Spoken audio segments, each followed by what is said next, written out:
자,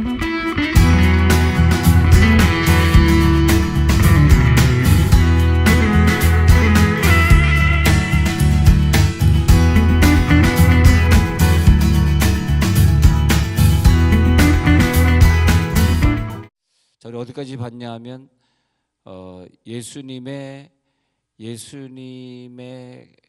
모습 중에서 자기의 본 모습, 그 본 모습은 뭐냐 하니까 하나님의 모습인데, 그것을 보여준 현장이 변화산상이었는데, 그 예수님의 본래의 모습을 봤을 때 우리는 과거도 현재도 내 고통도 다 잊어버리고 여기가 좋사오니 그렇게 느끼게 되는 단계를 우리가 가야 된다.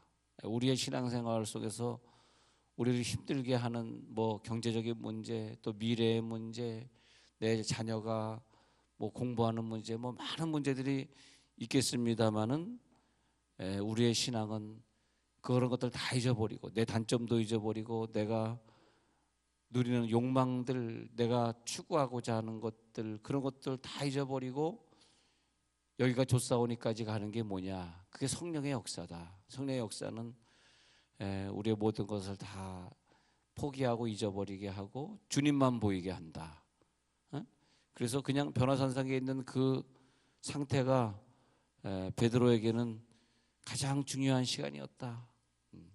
그래서 우리가 하루하루를 살아가면서 주님보다 더 걱정하는 것들, 그것이 정말 신앙생활일까? 주님을 믿는다 그러면서 불신자랑 똑같이 걱정하고 똑같이 욕심내고 사는 그것이 천국 가는 사람이 맞는가 말이에요. 그런 생각이 들 때가 있습니다. 그래서 오늘 이 순간이 제일 즐거웠으면, 그러다 진도 나가서 난 여러분들이 여기서 신앙생활 할 때 가장 즐거웠다, 할렐루야, 가장 충만했다. 지난주 금요일 저녁에 우리 유나 자매님에게 큰 성령이 임해가지고, 그래서 성령을 강하게 체험하고, 자기는 태어나서 이런 성령을 처음 체험해봤다고 그런 얘기를, 간증을 요즘 교인들에게 하고 있는데, 나도 그 자매가 체험한 그 성령의 체험을 태어나서 처음으로 한번 해봤다. 하나님의 음성이 들리고 하나님이 어떻게 해주실 것인지, 또 성경의 구절도 주시고, 또 예수님을 직접 목격하게 하시고, 그런 체험들을 하니까, 그 다음에 요즘 보니까 그 자매의 얼굴이 얼마나 환한지 모르겠습니다. 성령은 분명히 어디에선가 역사하고 있는데, 그것이 남의 스토리가 아니라 내 스토리가 돼야 되는데 말이죠. 이번 성탄절에 여러분 큰 은혜를 체험하시기 바랍니다. 무엇보다 그저 성령의 은사를 체험하면 좋겠어요. 그래서 제가 신년 초에는 우리가 첫 주간은 하나님의 주간이니까 우리가 쓰지 말고, 만약에 우리 교회가 집회가 없다면 어느 기도일에도 가서 좀 은혜를 받아야 되는 주간인데, 우리 다 흩어지지 말고 우리 교회에서 모여서 합심해서 한번 같이 은혜를 받았으면 좋겠다. 그래서 우리 2일부터 5일까지 여기에서 우리 집회하는데, 또 일하시는 분들이 있어서 그냥 이번까지만 우리 그냥 새벽하고 저녁만 했으면 좋겠습니다. 그런데 그때 우리는 뭘 공부해야 되냐 하니까, 어떻게 보면 또 그 한 주간 집회에 오늘 말씀이 예고편이기도 합니다만은 굉장히 중요한 부분이 있습니다. 자, 중요한 부분이 뭐냐면, 우리의 꿈은 무엇인가 하고 싶어요. 내년도에 성경을 나는 꼭 이만큼 읽어야지. 올해 내가 성경을 올해 내가 성경을 구약을 통독하기로 했는데 너무 갑자기 바쁜 일이 있어서 못했네. 내년도에는 내가 꼭 이것을 이뤄야지. 내년도에는 내가 어떤 봉사직을 하면서 하나님이 나를 구원해 주신 것을 기필코 감당해야지. 그런 계획들이 있지 않습니까?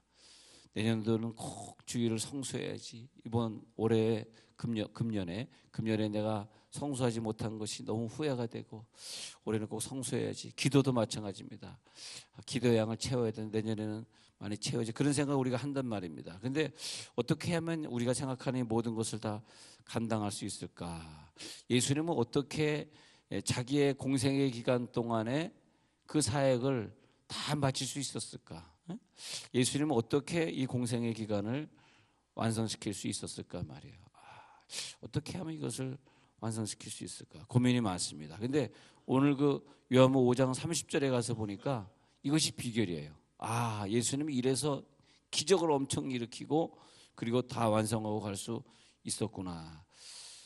요한복음 5장 30절에 적혀 있는데 내가 아무것도 스스로 할 수 없노라요. 내가 아무것도 스스로 할 수 없노라. 그런데 그 단계에 들어가야 되는데 이 단계를 못 들어가고 성경을 보는 사람은 동일하게 깨닫는 것이 그럼 나 아무것도 하지 말아야 되겠네. 기도도 하지 말아야지. 성경도 읽지 말아야지. 내년에 봉사도 하지 말아야지. 실제로 그렇게 사는 사람들이 있어요. 아무것도 안 하고. 왜? 스스로 할 수 없다 그랬잖아. 아무것도 하지 말아야지. 그런 사람이 있습니다. 성경은 늘 그런 것 같아요. 성경은 초신자에겐 모든 상황이 그렇습니다만 초신자가 느끼는 건 그저 유치원생이 느끼는 건 어떤 것을 보고 유치원생 정도가 느끼는 것이고, 아니 제가 진짜 누구한테 초대를 받았는지 모르지만 박사모 쪽에서 워낙 또 제가 아는 사람이 많다 보니까 박사모 쪽에서 540명이 들어간 단톡이 있어요. 나를 초대했더라고요. 왜 그분 누가 나를 초대? 그래서 이제 저는 한번 초대받으면 단톡을 빠지진 않고 끝까지 있는데 밤새도록 단톡을 제가 올리는 거라. 근데 와 깜짝 놀랐습니다. 교회에서 절대 정치 얘기하면 안 되겠어요. 이 지금 박근혜 대통령을 지지한 좋아요. 박근혜 대통령 지지한다는 건 저는 너무 감사하죠. 우리 지만이 친구의 누님을 지지해 주는 거니까 너무 좋은데 그분을 지지하는 측에서 엄청나게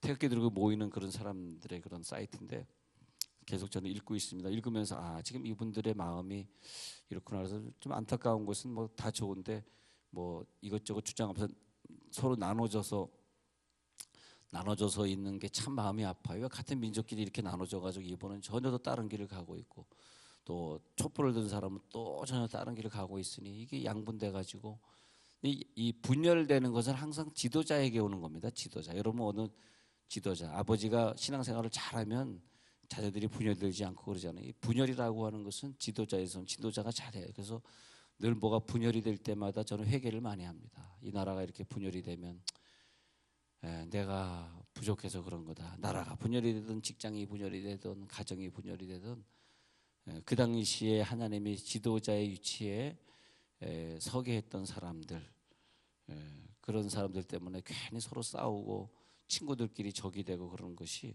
좀 안타까운 일입니다만 말이에요. 그런데 그런 지도자는 왜 그런 분열을 만들었을까 생각해 보면 다 이겁니다. 예수님의 원리를 보면 돼요. 예수님은 내가 스스로 할 수 없는 이게 비결이에요. 그래서 1월 첫 주간에 우리가 집회할 때 뭘 해야 되냐면 참 어려운 건데 난 이제 올해 아무것도 안 할 거야. 이건 내가 스스로 할 수 없노라를 이해하지 못한 유치원생에 불과한 나 아무것도 안 해. 이것은 절대적으로 내가 스스로 할 수 없노라의 이 문장. 성경은요. 유치원생은 유치원생 정도 깨닫게 하고 대학원생은 대학원생 정도를 깨닫게 하는 신비한 어떤 요술방망입니다. 성경은 참 이상해요. 자기 수준만큼 보게 마치 촛불 시위를 보면서 자기 수준만큼 보게. 제가 2주 전에 좀 그런 얘기를 안 했어야 되는데 여러분 데모하러 가는 건 좋습니다. 그건 여러분 정치적인 소견이 얼마든지 좋은데 그런데 애들은 데리고 가지 마세요. 대통령을 끌어내리는 일에 애들이 데모에 참여해서 좋겠어요. 괜히 이런 얘기했다가 예배 끝나니까 목사님 애 데리고 가는 걸 가지고 왜 반대하냐고 나를 이해를 못하겠다니까 금방 또 부인이 목사님 말이 맞지 왜 이 조그만 애를 데리고 데모에 나가 우리끼리 나가면 되지 하고 이제 둘이 내가 말 잘못한 것 때문에 부부끼리 싸움 나게 생겼어요. 그래서 내가 내가 말 실수했으니까 그런 정치적인 얘기 하지 말자고. 우리 교회에서 정치적인 얘기 하지 말아야지. 깜짝 놀랐어요. 나는 내 소신이 맞다고 생각. 데모하는 건 좋지만 데모라는 표현이 좀 이상하지만 촛불 드는 건 좋지만 애 데리고 나가가지고 애가 뭘 배우겠냐고 우리 아이들에게 그런 걸 보여주겠냐고 그랬더니 금방 그것도 이견이 여러분 깜짝 놀라셨죠. 제가 말하는 그렇게 생각하는 사람이 있어? 그런 생각이 드시잖아요. 물론 여러분들은 박사모가 계신지 안 계신지 저는 모르겠습니다만 하여튼 근데 박사마다름도 굉장한 철학이 있더라고요. 그래서 내가 읽으면서 이분들이 정말 또 맞는 생각을 하는구나 해가 참 많이 그 단톡을 제가 500 몇 명이 올리는 단톡을 보면서 밤새도록 올리고 있는데, 그래서 이제 뭐 강화문에 몇 시에 모이니까 어디까지 오세요 뭐 그 막 주고받더라고요. 그런데 아, 이분들을 절대 우리가 싸우면 안 되겠구나. 그래서 우리 공인인 것 같아요. 우리는요, 공인. 우리 이 편에서 서지 말고 저 편에서 서지 말고 그저 하나님 나라를 위한 사람들이나 여러분 됐으면 좋겠어요. 공인이잖아. 여러분 예수 믿으면서 우리는 공인이 됐잖아요. 뭘 촛불 들고 태극기 들고 왜 그래? 우리는 교회 와서 기도해야지. 할렐루야. 예수 믿는 사람들이요 12월 24일 날 7시에 데모한답니다. 그거 보니까 데모라니까 좀 이상한데 태극기 들고 저 안국동에 모인답니다. 그 단톡에 보니까. 그래가지고 뭐 지금 몇몇 명 모여 막 그러는데 큰일 났어. 그래서 지금 태극기 든 사람과 촛불 든 사람이 지금 24일 날 교회 와서 예배 드려야 되는 사람들이 거기 가가지고 큰 싸움을 싸우게 생겼습니다. 그 단톡을 보니까. 또 태극기 들고 촛불 시위와 싸우실 분 있으면 저한테 얘기해 주시면 제가 모이는 시간 알려드리도록 하겠습니다. 그런데 다 이것이 어디서 오냐면은 그 뭐 여러분 정치 소견이니까 저는 끼지 않겠습니다만, 이 내가 뭘 하려고 하는 데서 내가 뭘 하긴 뭘 해요. 그래서 뭐가 중요하냐 하면, 자 30절에 갑니다. 내가 아무것도 스스로 할 수 없노라 이겁니다. 예수님은요, 내가 올해 성경 얼마나 읽어야지, 내가 얼마나 기도해야지, 이런 부분들이 있는데 예수님은 분명히 하나님을 기쁘시게 하는 삶을 살아야 되겠다. 하나님을 기쁘시게 하는 삶, 하나님께 영광을 돌리는 삶이 뭐냐 하면은 내가 더 많이 예배 참석하고 더 많이 기도해야지, 이거 아니라는 거예요. 목사님 그러면 지금까지 말하는 거와 반대잖아요. 또 이러시겠죠. 예? 내가 더 많이 기도해야지, 내가 더 많이 찬양해야지. 이게 아주 깊은, 이제 제가 여러분들에게 이 연말연시에 연초에 꼭 드리고 싶은 말이 뭐냐, 아주 깊은 신앙생활인데 이 단계 들어가 버리면 엄청 깊으면서 기뻐요. 기쁘다. 그게 뭐냐 하면 내 나름대로 새해 계획을 세우고 열심히 한다고 했는데, 작년도에도 그랬는데 또 주중에 내가 1,000번째 해야지, 올해 1,000번째 시작해야지 했다가 또 실패했단 말이죠.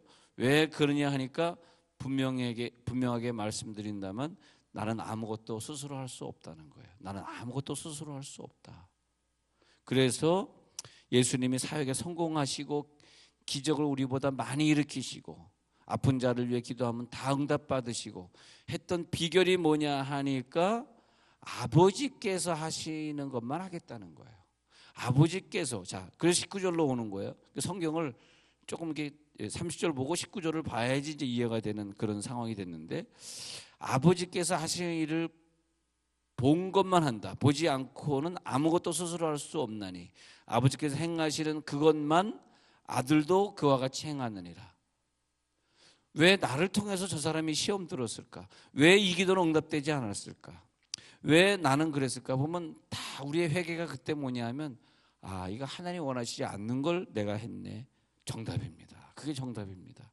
내가 그때 왜 그렇게 했을까? 하나님 원하지 않는 걸 한 거예요. 내가 한 거예요. 내가. 그러면 상대방이 시험 받고, 그러면 응답받지 못하고, 그러면 하나님이 절대 그것을 기뻐하지 아니하시고. 그래서 이제 이 문장을 푸는데 정말 3박 4일 걸립니다. 그럼 하나님 어떻게 내가 하나님을 기쁘시게 하는 삶을 살 수 있을까요? 어떻게 하면 하나님이 원하시는 걸 할 수 있을까요? 그것은 뭐냐면 하나님과의 동행입니다. 하나님과의 친밀함을 유지한다.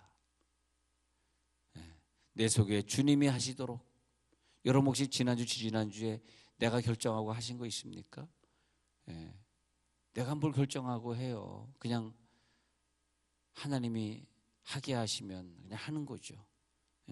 그래서 스스로 하는 것은 절대 하나님을 기쁘시게 할 수 없다. 오늘 내가 스스로 하는 건 하나님을 기쁘시게 할 수 없다. 내 예배 생활, 기도 생활, 1,000번째 생활도 내 스스로 했으면 절대 하나님 기뻐하지 않는데, 아니 내가 그렇게 많이 예배했는데요, 기뻐하지 않는데, 그럼 어떻게 됩니까? 내 스스로 하는 것이 아니라 이게 굉장히 훈련이에요. 내가 오늘 예배 내 스스로 드리지 말아야지. 그러니까 이 땅에 사는 동안에 나는 그냥 그림자에 불과한데, 누구의 그림자냐? 천국에서 하나님이 움직이는 것의 그림자, 로봇에 불과해.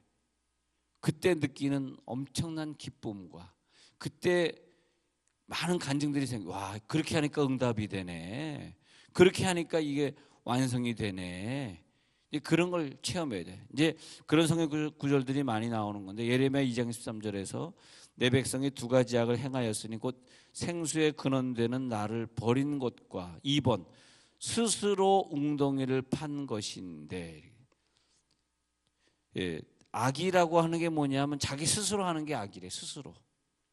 근데 이런 훈련이 되기 참 쉽진 않습니다만, 이런 훈련이 되었을 때에, 자, 여러분 불교나 천주교나 다른 종교를 보십시오. 그것이 뭐냐면 종교 생활에도 종교 생활은 뭐냐면 자기의 어떤 공로를 계속 채워가는 거죠. 우리가 그렇게 착각하면 안 되겠습니다. 여러분 오늘 이 연말을 맞이해서 막 기쁘게 신앙생활 하세요. 기쁘게. 근데 기쁘게 신앙생활이 안 되는 거 있죠. 근심 걱정. 그것이 뭐냐면 다 내가 결정하고 내가 하니까. 그 내가 결정한 것이 하나님의 결정이라고 착각을 해요. 내가 말해놓고 하나님이 말했다고 착각을 해요.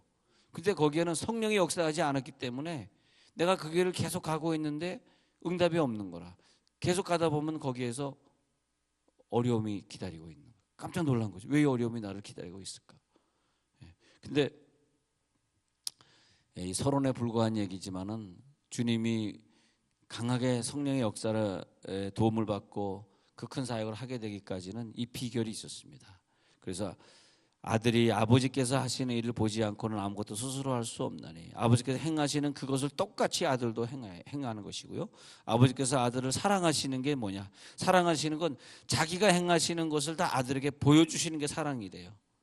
20절입니다. 다 아들에게 또 그보다 더 큰 일을 또 보여주셨어.